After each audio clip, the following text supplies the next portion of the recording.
My program is Education Radio, aired every Saturday from 8 to 9 in the morning on RadyoBandi.tv, simulcast on DZRJ 8:10 a.m., on Sky Cable Channel 224, TV Plus boxes, and on free-to-air TV, facebook.com, DZRJ 8:10 a.m., and our official YouTube channel. Don't forget to watch Education Radio every Saturday, where we take the streets into the classroom and the classroom to the streets.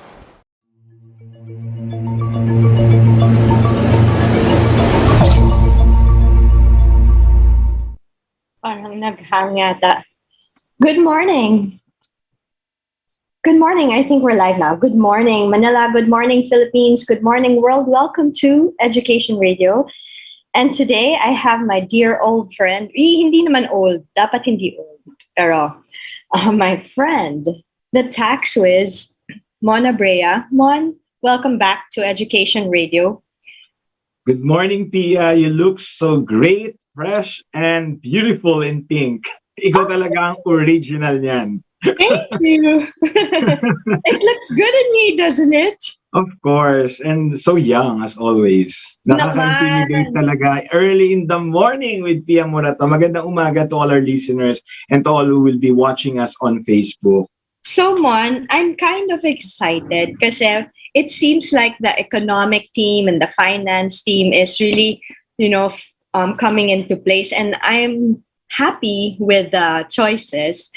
And moving forward into this new administration, it's my understanding na thanks to President Duterte, thanks to everything that he has done for us, there will be continuity.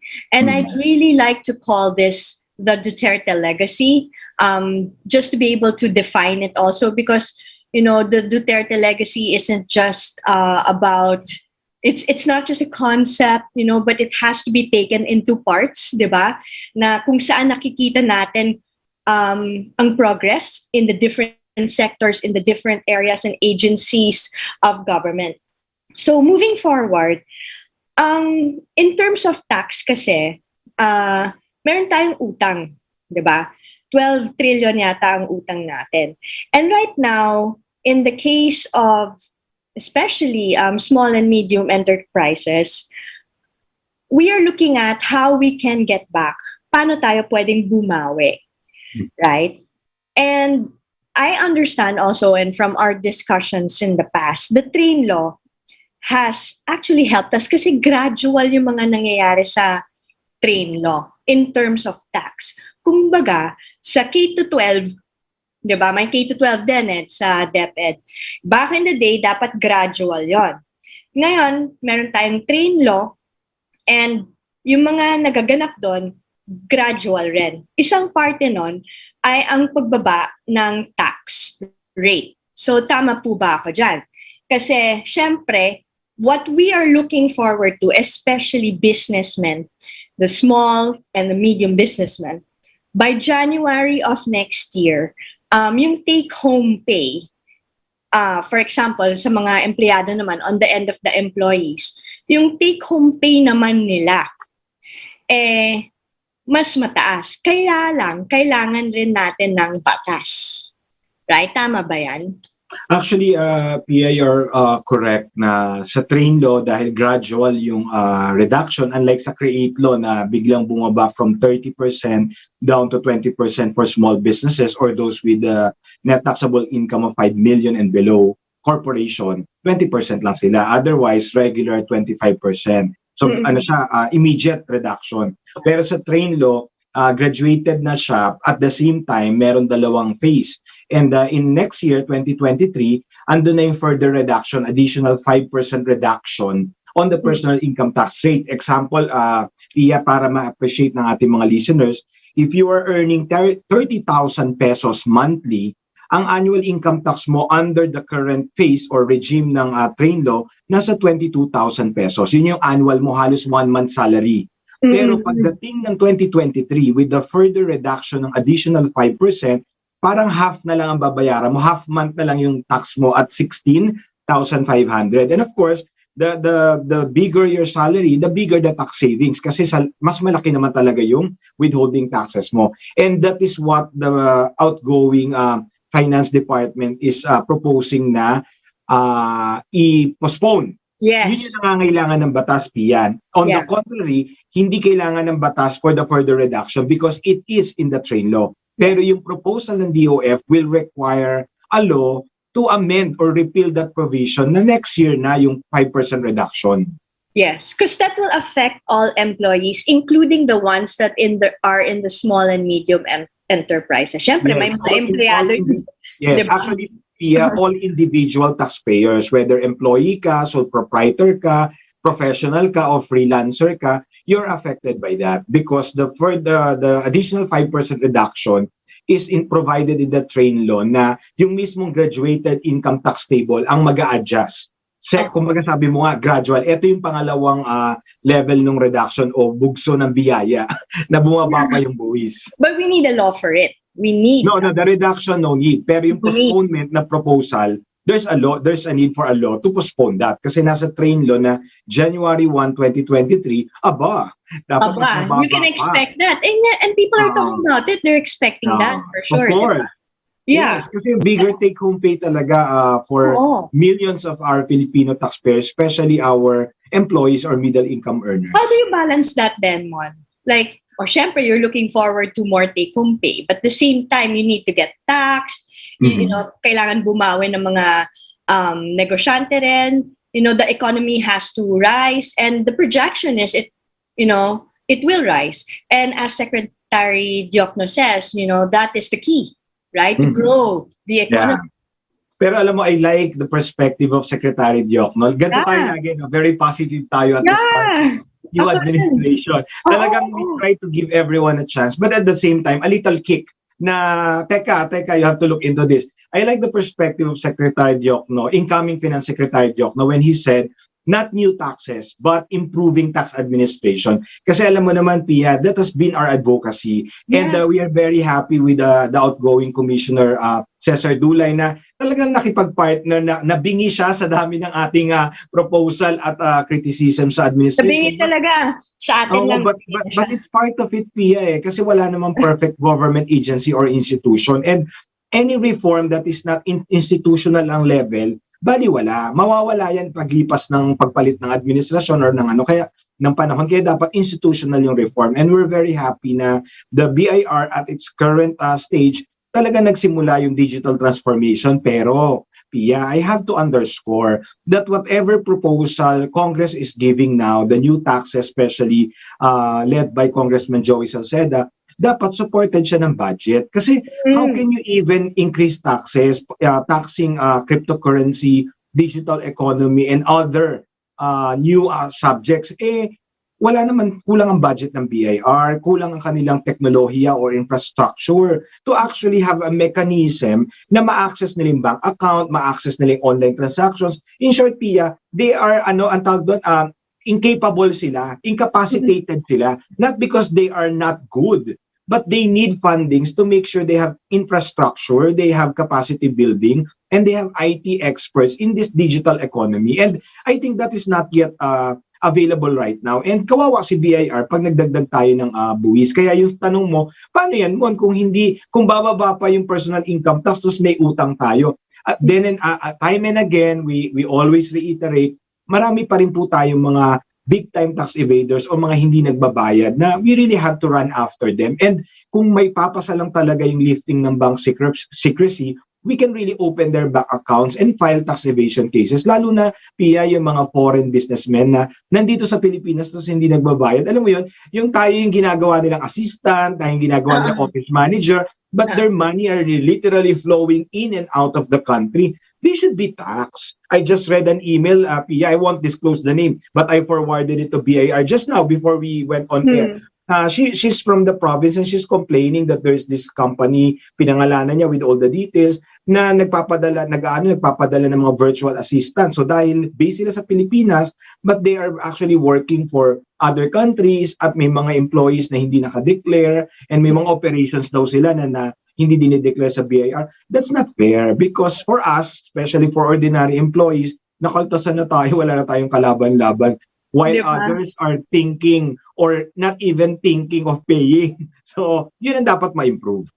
Yeah. Mahirap yon, Mon, kasi ever since naman, we've been advocating na we want honest taxpayers. And it's really a change of mindset. I mean, how many years have we been advocating this, right? But you know, when you talk to other people, they'll say, "Oh, but we don't want the government to have a fair share of what we're earning, right?"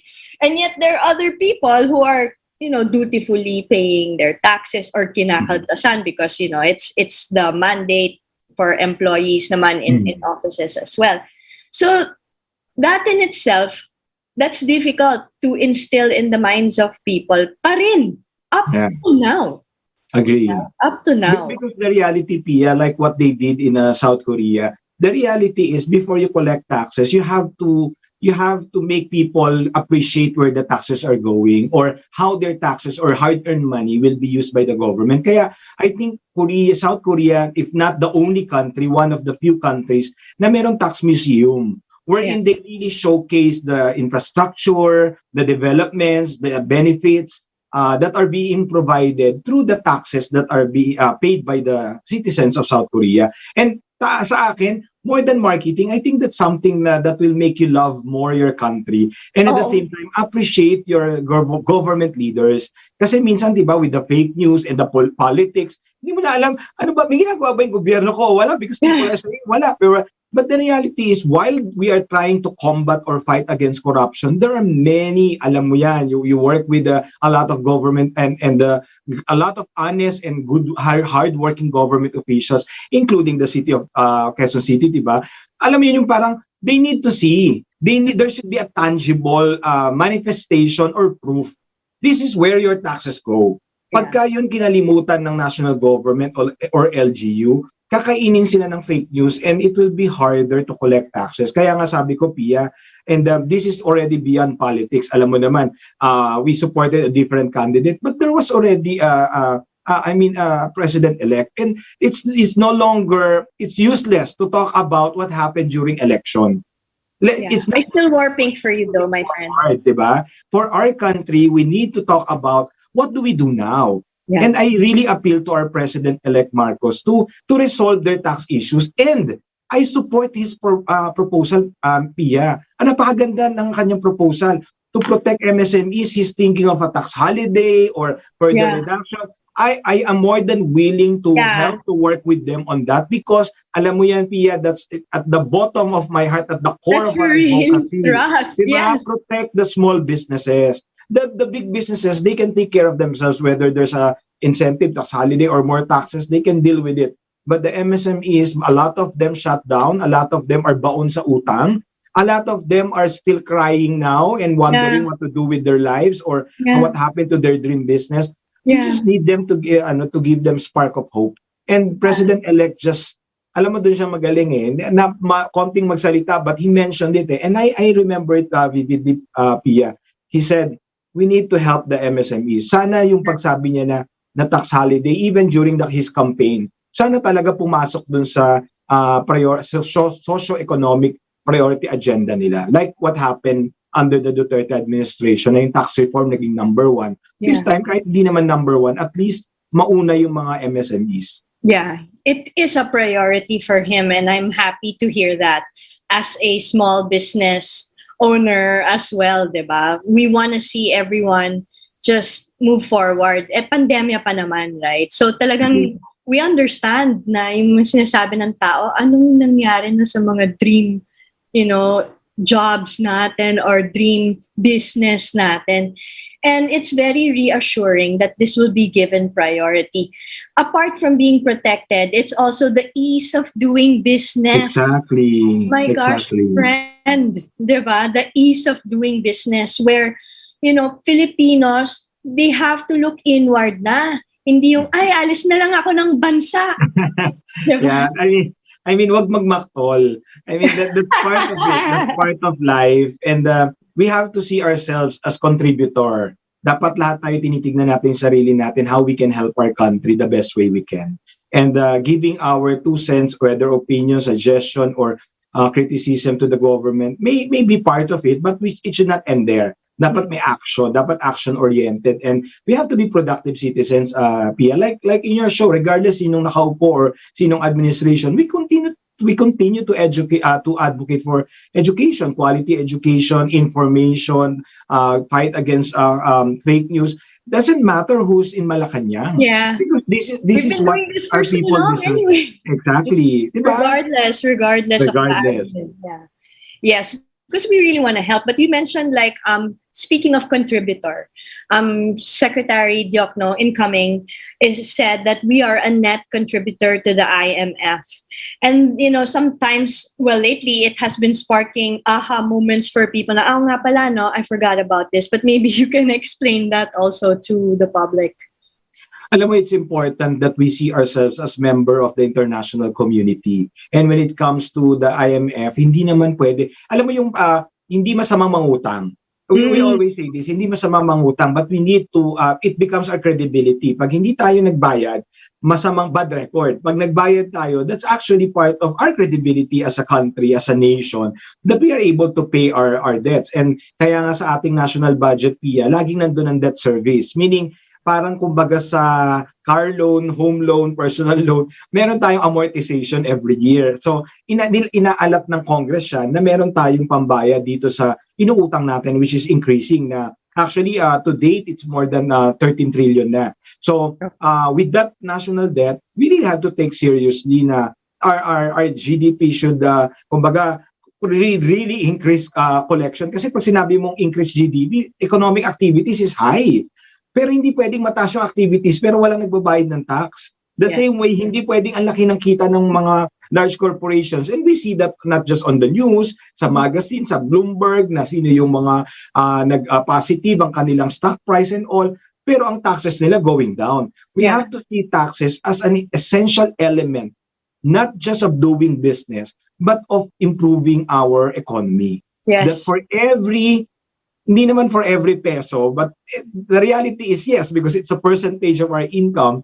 For every peso we earn, there is really a contribution given to our country. At pag iyon pinagdamot o dinaya natin, apektado yung buong Pilipinas at yung pagbabayad natin ng utang. But it doesn't mean I support new taxes. I'm talking about efficiency in collection. I am talking about giving incentives to those who deserve it. Giving ang tawag dito, tax relief for MSMEs, which is in a way contradictory, di ba, Pia? Ba't mo pa babawasan yung tax ng MSMEs? Kailangan natin ng pondo. Di ba dapat habulan pa rin natin sila ng tax? Pia, we always go by the number, by the facts. More than 60% of our total collections are coming from large taxpayers, not MSMEs. Yes. We do not disregard the contribution of MSMEs, but we should take care of them. Yes. Kumbaga, yung focus, wag naman sa MSMEs, di ba? Exactly.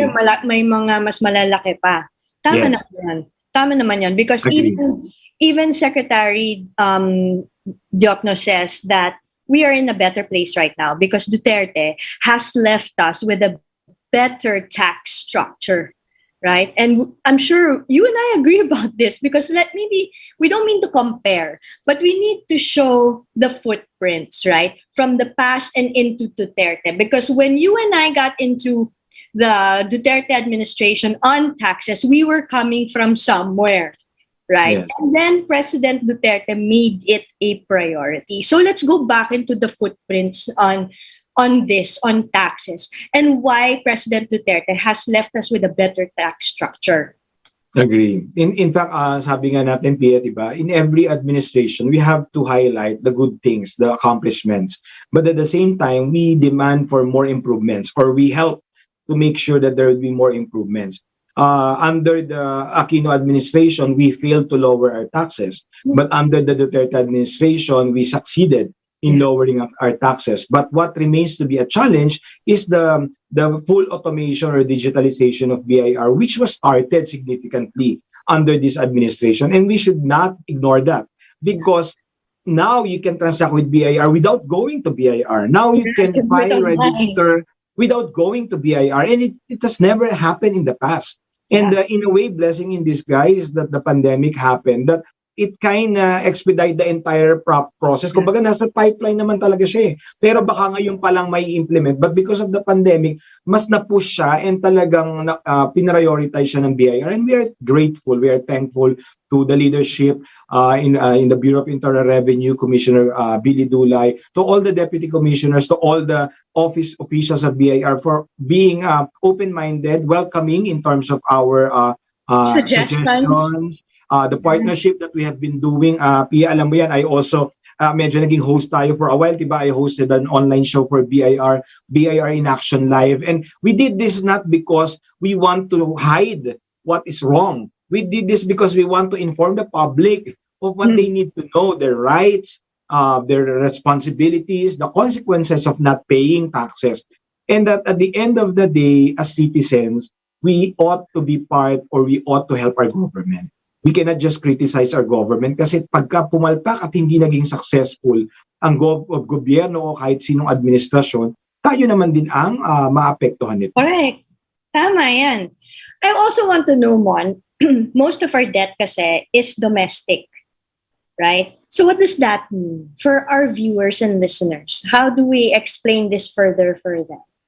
Actually, yan yung mga ini-issue na treasury bills. In fact, when I went to US last December, it's part of the roadshow. I was promoting to our PhilAms in the US that if they want to help the country, they can actually invest by purchasing treasury bills. Ito yung mga government bonds. Kasi sabi ko nga sa iyo, Pia, hindi man ganun kalaki yung interest, nakatulong ka na sa bayan, sigurado ka pang babayaran. Kasi nga, for every national budget approved or appropriated by Congress, nandun talaga yung debt service, talaga may pambayad ng utang. So, importante na makolekta na maayos, but at the same time, importante magamit ng budget at may pambayad sa utang. Otherwise, hindi na tayo makakautang. So, dalawa yun. Tulad ng sinabi mo, domestic and foreign. And, it's always a negotiated rate, meaning we have to the higher our rating is, the better yung ino-offer sa atin na interest. So if people don't appreciate, lagi na lang nila sinasabi AAA, BBB, ang mga interest, ano may ibig sabihin?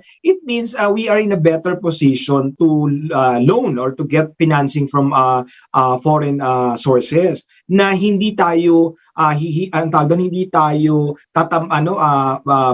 bibigyan ng malaking interest o hihinga ng collateral kasi nga we have a good credit rating. So yun po ang ibig sabihin nun. Then at the same time, pag investment rating naman, it means more foreign direct investments. Kasi like the other day, I just want to share this because I'm so proud. I was invited by Board of Investors to talk to one of potential Australian investor in the Philippines. And I was just happy to share all the new taxes and all, but at the same time to tell them the what are the processes and all.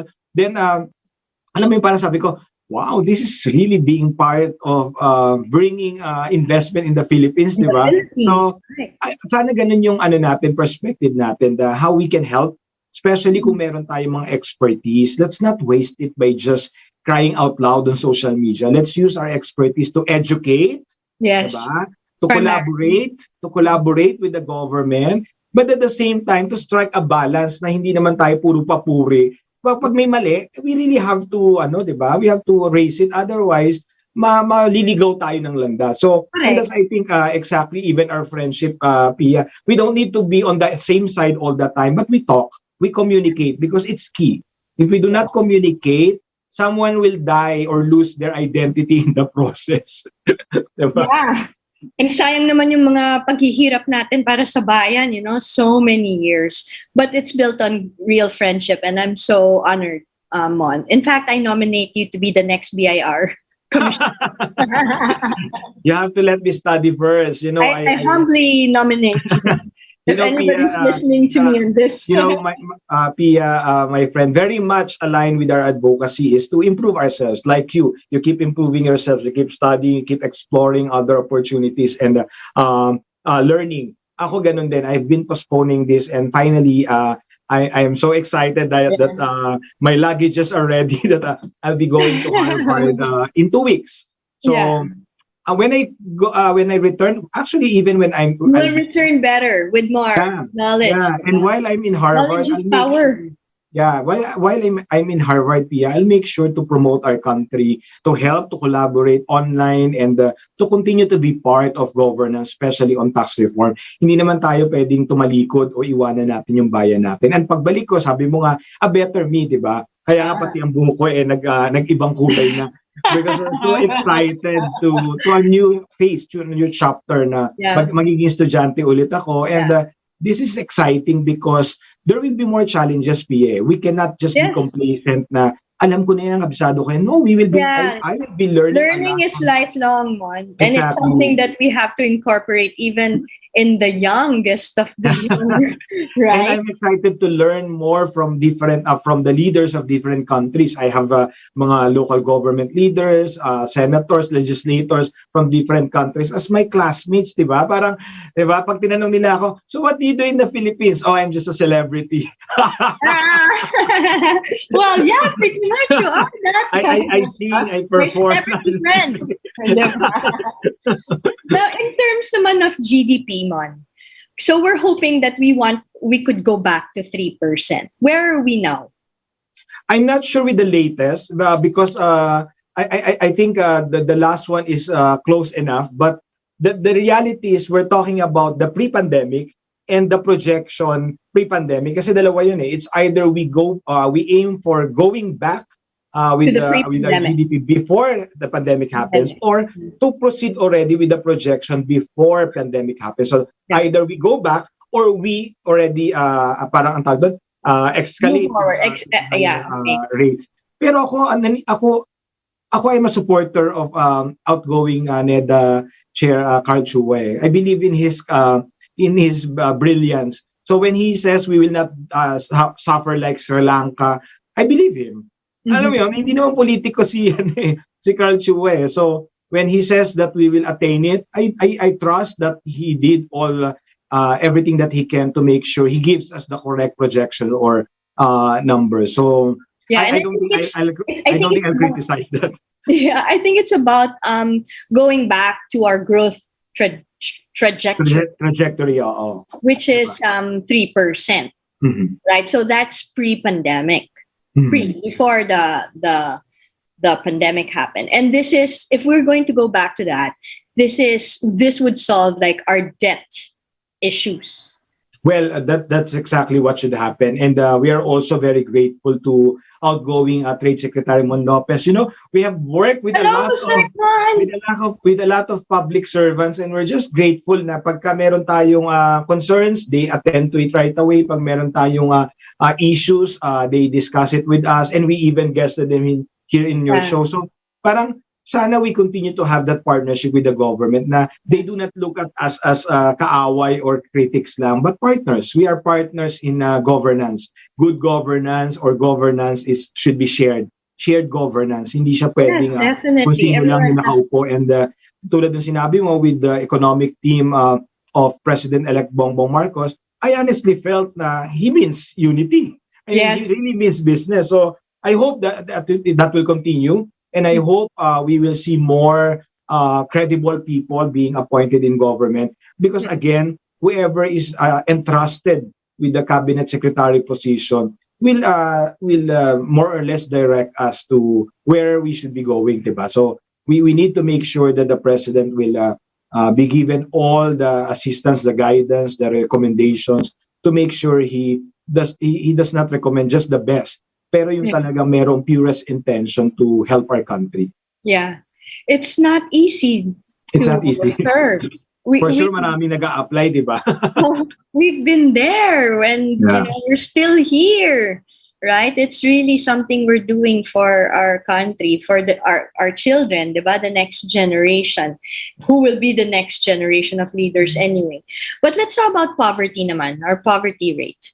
So, of course, we want to reduce that. And it has been reduced in this time of President Duterte, right? And by the end of this administration, I think that we can look forward to it being reduced even more, right? But there are certain sectors that we have, moving sectors, that we have to focus on.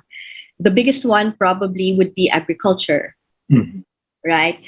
And these sectors would help us, when I say moving sectors, because it will help us grow the economy. In terms of agriculture, how do taxes, come into play? I mean, we have already had issues on farm to market, and the farmer gets so very little at the end of the day. How do we help them? Ako, Pia, I look at it as parang the ultimate priority that President-elect Marcos should be considering. Number one, rather than targeting them to be taxed, we should really be providing as much incentives as we can to our local farmers. Then making sure that the middlemen will be reduced, meaning to really give them the skyway to going to the market or to us, to the consumer. Straight. Kasi kung hindi, they cannot compete with the imported goods, diba? We really have to give them that special treatment if we really want to support agriculture. And number two is go for government to really, I mean, honestly, I think that's the reason why we even established Land Bank, diba? To really provide as much financing without interest or forgo it for a while. Kumbaga moratorium, hindi lang dahil pandemic, because agriculture has been left behind for the longest time. So much developments in the countryside, but the farmers remain poor. So I think it's high time that we put them in a pedestal, that they're the reasons why we are eating, why we have foods on the table. And unless we give them that kind of treatment, both in taxation and financing, meaning government support, I don't think we will ever address it. Kasi kung titignan mo naman, Pia, kapag ka talagang magro-roll over naman yan kapag talagang naayos na yan, they can contribute na ulit sa taxes. Pero I think there is a need for a holiday as well na talagang bigay muna. Provide as much as we can provide, waive whatever interest we can waive, so that they can really get back, not just on the pre-pandemic. I think I hung, or you hung? Where agriculture, Philippine agriculture is looked at by the world, diba? Yeah, that's my hope. Kasi it's actually, to be fair, I don't know what it is. Maybe it's also a mindset where the young people don't really want to get invested, in the jobs or that's at least my experience, Mon. Kasi syempre, I look into those things because, you want to help incorporate all these in the curriculum. And if you want to do that, you have to know the whys in the house, diba? But I can see that the younger generation are not really so heavily invested, because the parents themselves also say, don't be like me, because that's the reason why I'm killing myself, so that you can go to school, right? So that you don't end up like me. And then the trade is lost, diba? And it's such a pity, because there's so much wisdom to gain out of the people that have really been toiling for generations in this area. But if you don't have younger people to pass that on to, it becomes a problem, right? But that is why, as you're saying, the incentives should come in. Because I feel the incentives should not only be for these current farmers, but also you bring the family along with it. It must be felt by the family, so that the younger generation will say, okay, I just want to be like my dad. Yeah. I just if being an accountant is prestigious, being a farmer should be more prestigious. Right? I mean, not just scholarship, but really giving them seed money and really supporting them. Na, I forgot lang I watched something on Netflix na, alam mo yun, there's really a farm school na if they pass, they get parang funding, support from the government, etc. Wala lang, parang feeling ko lang, I never heard of that in the Philippines. And it's creative, always, right? Farming is always equal to poverty, or agriculture is equal to scarcity. That should be changed. Sabi nga, di ba, that for every food on the table that we see, we have to thank our farmers. So don't give them the consolation prize. Give them the grand prize. Give them the best. Give them the, diba? Give them the spotlight that we really have to not that we stop countryside development or yung mga industrialization, but we have to balance it kasi ang swerte nga natin na because of our archipelago, we are surrounded by body We're of so rich water. in We have a lot of, resources. 'di ba? Alam mo nung inaaral ko yan nung elementary ako sa Civica kasi aralin panlipunan. I mean, 'di ba yung iba't ibang ang tawag dito yung mga kabundukan, talampas, mga talon. Alam mo yon, you're blessed to have all those things in the Philippines. So, wag naman nating hayaan na sa picture na lang o nasa libro na lang, 'di ba? Yeah. That will also promote tourism. Diba? Right. If only talagang we integrate agriculture in the entire economy, not just as a subsection. Yes. Dapat hindi ganun Yeah, it's so diba? fragmented. That's what I was going to say also. It's so fragmented, diba? That's why before, you and I have been talking about interagency relationships because you're saying from the farmers, let's say from agriculture, we get it into tourism, right? It has to connect. And that's how I see what's happening also And Pia also, the big guys. We encourage the big guys, the billionaires, to invest on this. Not to own the land, but to invest on our farmers. But what will it take for them to do that? I think that's where the government should come in. Diba? Right. Halimbawa, if Pia Morato has 10 billion to give, what will take Pia Morato to invest the 10 billion to farmers, let's say, in the Visayas or in the Mindanao? I tell you instantly. There should be a portfolio. I tell you instantly. Kasi syempre, that will be generations, diba? Diba? Benefiting generations. We have to look at it long term. But it's good that you mentioned that because, we have like a project in Quezon where my family actually donated lands for farmers, right? And we're still awaiting on the progress of this. But I hope it will be continued by President Marcos, right? Because we're not only talking about national security, we're talking then, when you talk about national security, you have to understand that food security is part of it. And Exactly. Yes. My friend, what is security if there's no food? We'll still die. Right? Especially you and me. Right? Yeah. Because that's all we do. Yeah, we die without food. So again, aside from thanking our farmers, we really have to give what is due, and it's high time that we give everything that they need, Pia, and the government should really invest on them. Yes. And even our billionaires should start investing. Kasi parang ang nangyayari, forgive me for the term, parang nagiging social event lang, social cost lang. No! It should be our bread and butter. It should be who we are.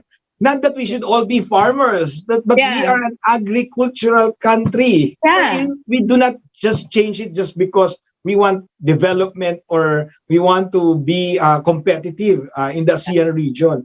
That's our competitive advantage, di ba? Dati sa atin sila nagpapaturo pagtatanim ng palay. Ngayon, angkat na tayo ng palay. Hindi ba malaking problema? Hindi ba problema yun? Grabe. Diba? Nakakalungkot. Nakakalungkot talaga. But naku, magiging farmer tayong dalawa after nito. Yeah, I'm telling you, that has been a dream. I have tried many times, growing things. I do not have a green thumb, but so far I can say that there are lands in certain areas are susceptible, and just like in the outskirts of Spain, for example, because that's my reference. I bring from what is there to here. So I'm trying also. But Pia, I think this is the first time that I'll say this on air. Na when I retire, I really want not to be a farmer, but to really live in the province and have a kubo where the children of the farmers can learn from me. It's not a formal school, that I can just teach practical skills, arithmetic, things that I know, but for free, diba? Parang giving back, but at the same time, really enjoying the nature, diba? Kasi parang feeling ko, if I stay in the city, I might die earlier. So,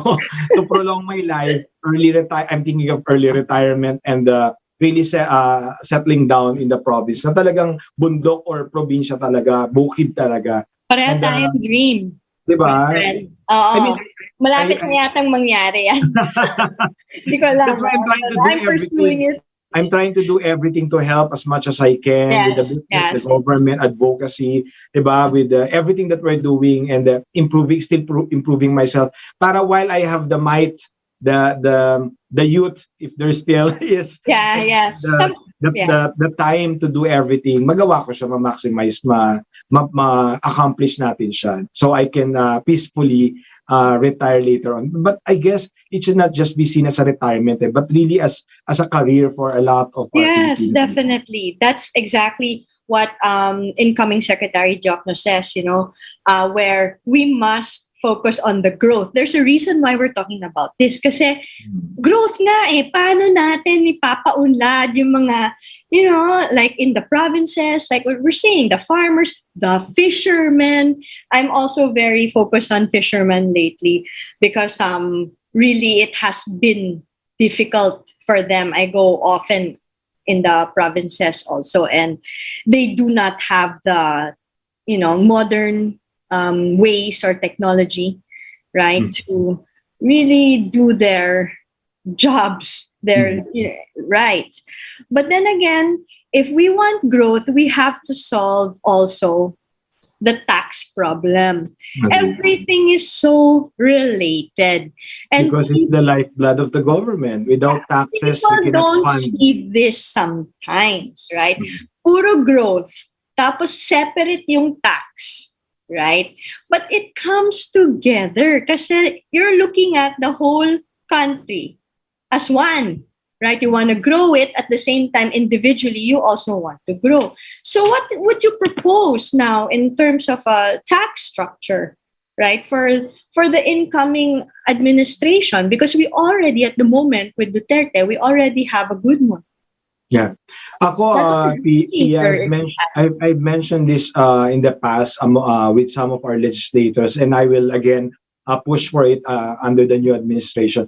Maybe it's time that we consider the flat tax system, wherein small businesses with 100 million and below net worth will not have to deal with a lot of taxes, but just with one flat rate, so that it will not just be easy, but it will be more encouraging for them to comply. And for those who will have a hard time, let's put them in a final withholding tax, meaning that they don't need to do filing na, para the government can still collect taxes, because at the end of the day, it's not the number of taxes, it's not the rates of the taxes, but it's how much we are collecting that matters. Yeah. And if we can unburden our people from the nitty-gritty of compliance, from the danger of audit, from the possibility of being exposed to tax evasion just because they didn't know what to do, or they were given ill-advised, then I guess that's the best service we can give to our Filipino people. So that's first, the flat tax rate, probably at 10%. Sounds good, man. Sounds good.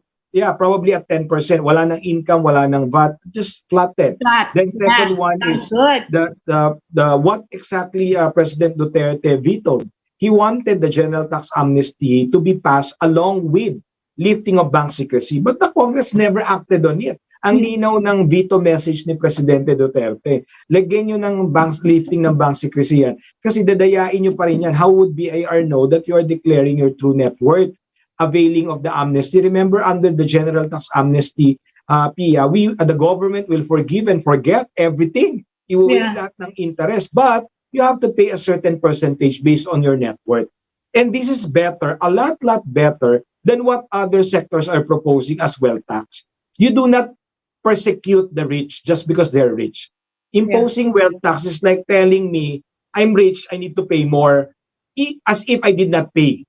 Yes. If the It's case not fair also. That's not fair. Exactly. If the case I did not pay, then I should pay more.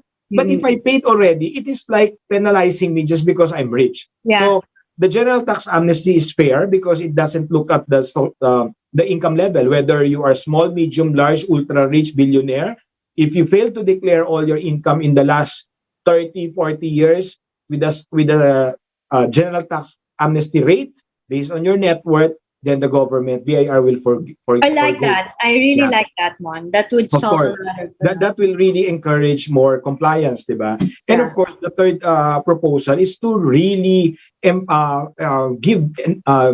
increase the budget of BIR, to fund their modernization, full digitalization, empower them to file direct tax evasion case to the court kasi ngayon dumadaan pa sa DOJ. So it takes a roller coaster ride before it becomes a case against tax evader. So instead of collecting right away, when you file a case, a criminal case, it triggers collection, diba? Because nobody wants to go to jail. But unless we send somebody to jail, they are not afraid. Even the foreign nationals, they seem to be enjoying their stay in the Philippines. Yeah, diba? So it's unfair more and more, especially for our employees, because they never had the chance to choose. So imagine if these three will be considered by President-elect: a flat tax system that will probably broaden our tax base. Yes. The general tax amnesty immediately increase collection without audit and the corruption issue, and fund our BIR even more. Baka kahit ako mag-apply sa BIR because they have a better budget, better system. I will see diba? who can help. Pero kung walang ganong budget, you end up being eaten by the system. And that's bad, diba? Dapat those who are going into the system will improve the system, will improve the collection, not ride on the deficiency or inefficiency of the system. And again, we call on our President-elect Marcos to really resolve their tax issues, not because this is politics, but because it's important that he gain moral ascendancy. Dahil tandaan mo, Pia, at the end of the day, ang nag-uusap, examiner at taxpayer. If both of them do not trust the government, they will just agree not to pay the right taxes. And nobody will ever know. Nobody will ever know. Because that has been in the past. Kaya pag may sumigaw na hinaras siya ni BIR, ang sagot ko, excuse me, didn't you collaborate with them before? Why now complain? Didn't you bribe them before? Why now complain? Unless you improve yourself, unless you stop bribing, I don't think you have the right or in a position to criticize the government for whatever corruption issues they have, because you participate. Yeah. So this is again an appeal. If I appeal to the president to resolve their tax issues, I appeal to every Filipino listening to us. Do your best to learn and comply with our tax laws, because we will not have the moral ascendancy as well to demand honesty from our government if we ourselves are cheating our government or are not doing our basic civic duty of paying taxes. We just elected a president. That is our first civic duty. Now, we do our second civic duty, pay our taxes. And that's the way we can move forward as a nation, regardless of your political color, your political views, or your belief. We have a civic duty to pay our taxes. So you're saying flat tax, that's your proposal. Flat tax, amnesty. And more the third budget for is, BIR. and more budget. Yeah. I mean, I think that's reasonable. That's very, very reasonable, Mon. Yes. Rather than more new taxes, more taxes, wow, how it will be collected? Diba? Yeah, because President-elect Marcos said that, it's important that we digitalize. Agreed. Right? Because we have been left behind somehow by our, other countries. And I agree on that, but the steps have already been taken by the BIR because you can do these things online. Agreed. Right? So we need that, and the digitalization will entail talaga more budget. Exactly. May training pa yan. Malamang. Exactly. Diba? Exactly. Tapos ititrain mo pa yung mga tao. Yeah. Right? Actually, they started na under... We'll have to have an information campaign as well on that. Exactly. Actually, Pia, just for the public to know, under the outgoing administration, they have started. I think they even collaborated with South Korea, tax authorities and other government abroad. And that's exactly what we were saying in the past. Na we cannot just sit here and wait who will pay. We need to learn from the best practices from other countries, from other tax authorities. And that is exactly what our BIR did in the past. And we nagkaroon lang ng delay because of that. If you have heard the electronic invoicing, this July, it will fully be implemented finally, wherein hindi na manual yung resibo para sa mga large taxpayers, exporters, or government contractors. And for us small taxpayers, voluntary if you want to adopt the electronic invoice para hindi na tayo manually magpe-prepare ng resibo, email na lang, authorized na yon, official receipt na yon. Nagka-delay lang yan because of the pandemic, because people, the tax experts from South Korea couldn't fly here because they needed to check. I think yun yung term ni BIR when we work with them, because I also sit with doon sa e-commerce council ng DTI with BIR. So sabi ko nga, Pia, I'm very privileged to have worked with a lot of good government officials, and I will forever treasure it na despite me being critic talaga on a lot of things, they give value to all our recommendations, our suggestions, and we were able to help. And sabi ko nga, sana bago mag-transition talaga, magkaroon pa ng last meeting, lahat ng inupuan kong council, committee, ease of doing business, e-commerce, DTI, because we've been working with a lot of government agencies, particularly BIR, DTI, and ARTA. And if there's one person who can really testify how hardworking, how honest, and how they have tried their best, isa ako doon, because I'm the biggest critic of corruption and inefficiency in the government. So me seeing it firsthand, me being part of the process, and them listening to me. I mean, not that I am a nobody, but I am not a political person, meaning I don't have that influence and that capital to contribute to their election or whatever, diba? But they gave respect, they honor what I have accomplished, and to me that's really encouraging citizens to be part of government, to be part of governance. So sana mapagpatuloy yun under the new administration, that we can freely work with the different government agencies without necessarily being appointed in the government. Not that I don't want to be appointed, but I believe in shared governance. I believe in participative governance. Yes, we are the same.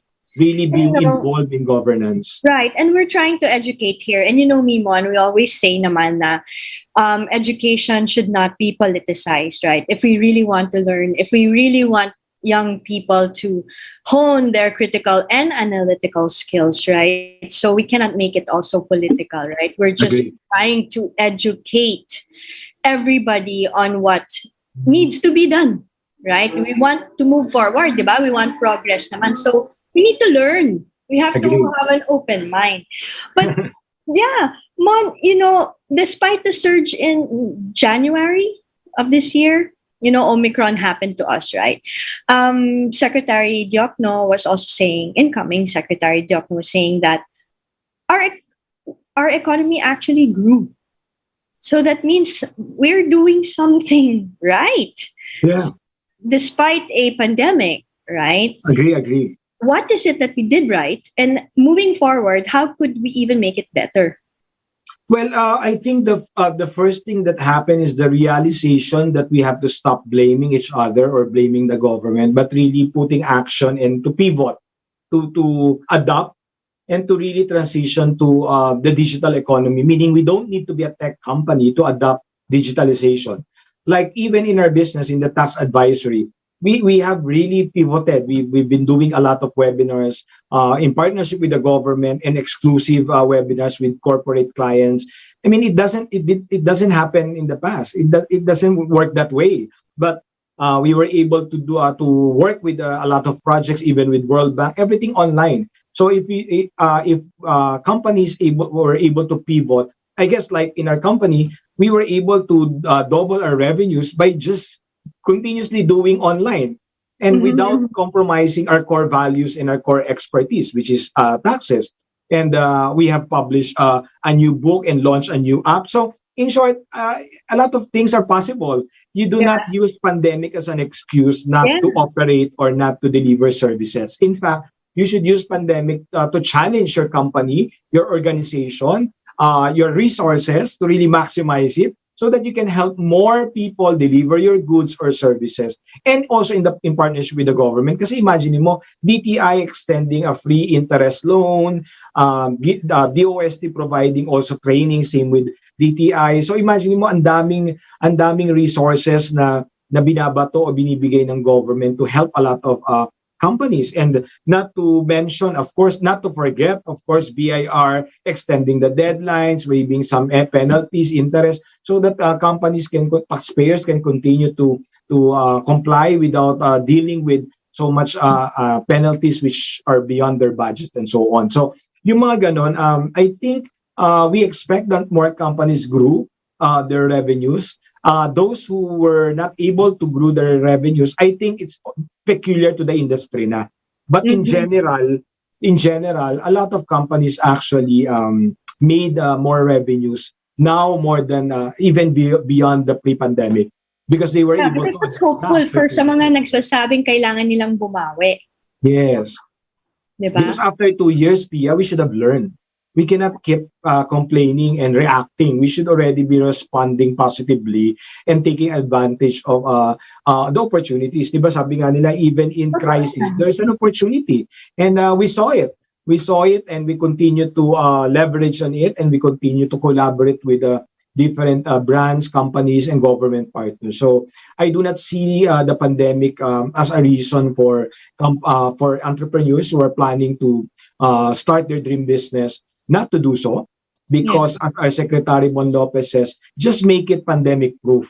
Just make sure you don't put everything in one basket, that when another crisis or pandemic happens, it disappears. Right. So now more than ever, we should be more strategic, prospective in terms of our business plans, na hindi na pwedeng bara-bara na hindi pinag-isipang mabuti or hindi consider yung posibleng crisis or pandemic Na pwede pang mangyari. Na pwede pang mangyari, diba? But at the end of the day, if there's really one thing that was compromised or cut out of our lives, is Pia is traveling, diba? We were not able to travel for 2 years. But now it's back. I think it's slowly, the economies are opening slowly.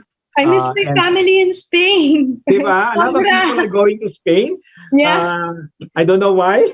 They're even inviting me. And me in 2 weeks, I'll be going to Harvard for my master's at the Harvard Kennedy School. So it has nothing to do with the election of a new president. It's part of the plan.